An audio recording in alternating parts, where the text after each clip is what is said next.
Guys, bam, bam, bam. Bizarrement, je retrouve le sourire. Souvenez-vous, fin mai, je vous disais, il faut impérativement un 6. Il faut absolument un 6. Et je disais que la priorité, c'est un 6. Bien qu'on ait signé Mason Mount, je vous disais, moi, je veux un 6. L'année dernière, on est parti, on a pris 7 contre Liverpool. Pourquoi? Car la défense est abandonnée. On a pris 6 contre City, même chose. À chaque fois qu'on se déplace, on est aux abois. Donc pour moi, la priorité, c'est un 6, surtout lors des grands matchs à l'extérieur. Encore à domicile, je pense avec le public, parfois, pas tout le temps, on peut s'en sortir. Surtout que, rappelons, l'année dernière, on a battu tout le monde. Mais un 6, c'était une priorité. Pour moi, on devait commencer par Sofiane Amrabat ou Caicedo ou autre avant Mason Mount. Bref, on s'est mis d'accord avec le joueur depuis fin juin. Il a fallu attendre 2 mois, 2 longs mois. Finalement, il est là.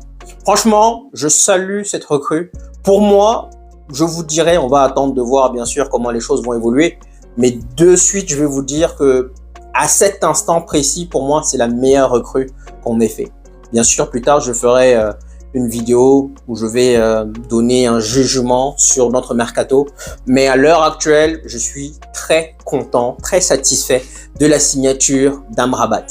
Reguilon également signé, Altay a également signé, Johnny Evans a signé. Souvenez-vous, je vous ai dit, je crois que c'était en juin ou début juillet, je vous ai dit, c'est pas Fabrice Romano qui vous a dit ça, c'est moi qui vous le dis. Je vous garantis qu'on va lui donner un an de contrat. Et je vous ai dit que Sofiane Amrabat, on va faire lundi, mardi, mercredi, on va rien faire. Jeudi, on va se réveiller. Et là, on va le signer. Bon, maintenant, on assiste à un deal de 10 millions, donc un prêt de 10 millions. Et dans le cas où ce prêt est concluant, on va l'acheter à 20 millions, donc avec 5 millions de bonus. Donc, possible transfert de 30 millions au total, avec 5 millions, donc possible transfert donc de 35 millions. Quoi qu'il en soit, bienvenue à lui. Si vous saviez à quel point je me suis dit, il faut des jambes à Casemiro. Maintenant, petit autre détail, je disais la dernière fois que Casemiro, si vous vous souvenez l'année dernière, après ses suspensions, il a eu un mois, je crois, d'avril assez compliqué où on disait qu'il était peut-être en panne de rythme, peut-être qu'il était nonchalant, peut-être qu'il était déprimé, en tout cas qu'il n'avait plus envie de jouer. Mais en fait, j'ai constaté que Casemiro, c'est un joueur diesel. C'est-à-dire qu'il lui faut du temps pour rentrer dans la compétition. Et je pense qu'on va avoir un Casemiro qui va s'améliorer.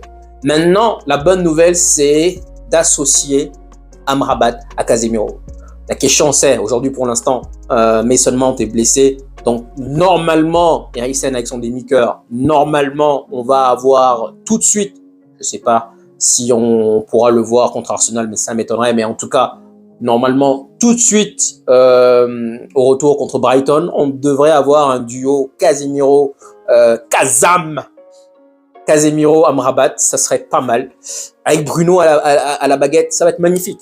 Bruno, le meilleur Bruno qu'on ait vu, c'était le Bruno du début, quand il venait d'arriver. Quand il venait d'arriver, il avait McTominay et Fred derrière lui. Ce qui fait qu'il avait plus d'énergie. J'ai aimé aussi le Bruno de l'année dernière. Il était pas mal. Mais quand il venait d'arriver, il avait plus d'énergie parce qu'il avait 2 gars qui couraient. Ces 2 gars-là, Fred et McTominay, ils étaient pour moi moyens. Aujourd'hui, pour moi, Amrabat et Casemiro, c'est largement mieux. Franchement, de vous à moi, Casemiro, Amrabat, je ne le connais pas. J'ai regardé un peu quelques matchs du Maroc parce que bon, moi, j'ai une affinité avec le Maroc. Donc, j'ai surtout vu l'action où Mbappé prend la balle du milieu de terrain, il le poursuit jusqu'à la ligne poteau de corner, il prend la balle avec un tacle magnifique et il repart. Ça, c'est une action qui m'a bluffé. Et je dis tous les jours, welcome. J'ai attendu ce transfert, vous savez pas à combien. Si on aurait pu signer donc les 6 autres joueurs, parce que là donc on fait 7 joueurs, on aurait pu signer donc les 6 autres joueurs sans Amrabat, j'aurais dit que ce mercato est un fiasco. Il n'est pas parfait, hein, il y a toujours des choses à régler qu'on aurait pu faire mieux.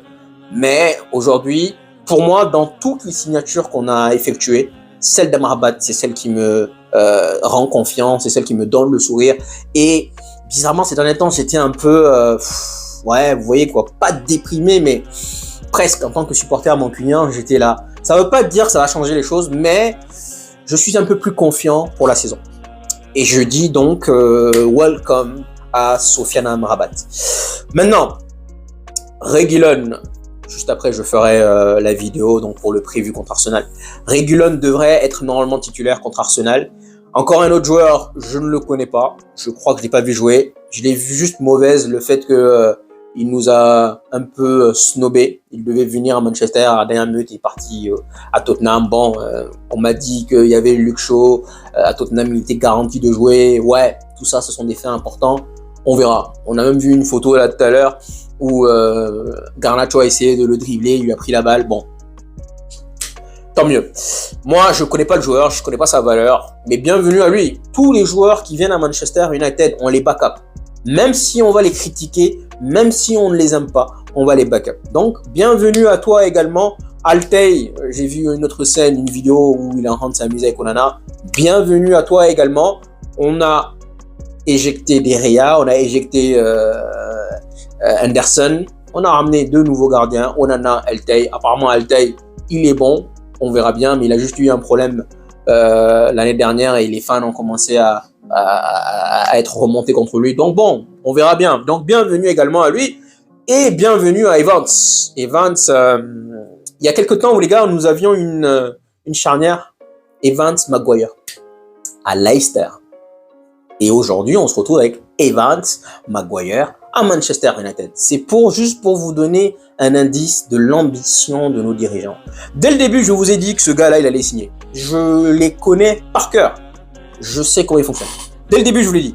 Donc, bienvenue également à Evans. Surtout que, voilà. Mais Evans, il joue surtout à gauche. Donc, on aura peut-être Evans qui va remplacer de temps en temps... Martinez. Donc, je suppose que là, maintenant, Maguire, tête de pamplemousse, tu aurais dû partir. Tu nous as fait capoter Todibo. Merci à toi, on t'en remercie. Et donc, sache que maintenant, tu vas passer, je crois, 6e dans la hiérarchie. Tête de pamplemousse, bien joué. Maintenant, bien sûr, il a été appelé avec la sélection anglaise. Ce qui fait que dans tous les cas, le mec, il n'a pas de problème. Il joue titulaire indiscutable avec la sélection anglaise. Pourquoi il va aller se mouiller? Tranquillo, tête de pamplemousse. En tout cas, le petit bémol, ça aurait été que tête de pamplemousse parte. De toute façon, comme j'ai dit dans une autre vidéo, nous allons noter ce transfert, ce mercato. Et puis voilà, donc pour moi, le salut viendra d'Amrabat. J'espère bien. Donc les gars, honnêtement, je suis très content. Et j'espère qu'on va retrouver le sourire très vite. Très vite, très vite, très vite. Je mets beaucoup de... Certains m'ont dit qu'il n'est pas bon. Moi, je pense que lui et Højlund vont s'adapter tout de suite. Et je mets beaucoup d'espoir sur Amrabat. Alors, s'il te plaît, Amrabat, mon gars, my niggas, go ahead. Sur ce, les gars, merci de m'avoir écouté. Et je vous dis à la prochaine.